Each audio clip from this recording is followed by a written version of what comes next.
L'année dernière, Antoine Elbois a donné près de 9 tonnes de courgettes qu'il ne pouvait vendre car le calibrage, la forme ou la couleur des légumes ne correspondaient pas aux standards commerciaux. Celui qui vend à des coopératives, des industriels et en vente directe fait souvent face à des excès de production.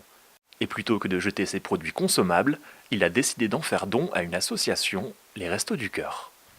Tout le monde n'a pas la chance d'avoir, pour certains, un travail, un toit, de quoi nourrir leurs enfants. Donc pour pouvoir aider comme ça, plutôt que de jeter, c'est ça en fait, c'est plutôt que de jeter, pourquoi ne pas aider? C'est un peu de ma nature, j'ai été élevé comme ça, à ne pas gaspiller, à ne pas jeter. Par exemple, après j'ai donné des choux.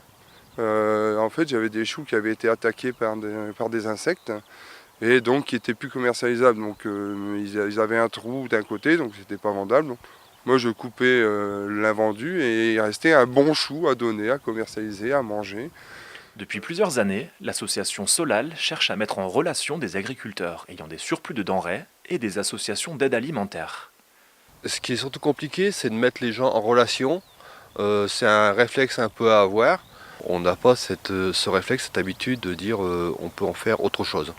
L'objectif de l'association, se faire connaître auprès des producteurs pour récupérer les invendus et ainsi pouvoir offrir des produits frais et de qualité aux associations. Depuis 6 mois, en Haute-France, on a donné 54 tonnes de produits alimentaires. Tous les jours, les bénévoles des Restos du Cœur de Saint-Omer partent en tournée récupérer les dons des magasins et des agriculteurs partenaires. C'est le cas d'Antoine et de 3 autres producteurs installés dans l'Audomarois.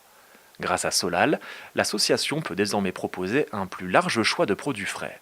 De cette manière, certaines familles redécouvrent la cuisine et retrouvent des habitudes alimentaires.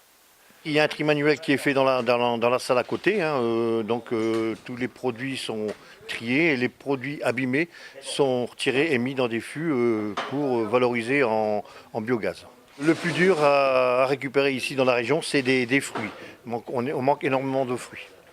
En 2018, les dons agricoles au profit des Restos du Cœur de l'Audomarois se sont élevés à près de 63 000 tonnes contre 44 000 issus de la grande distribution.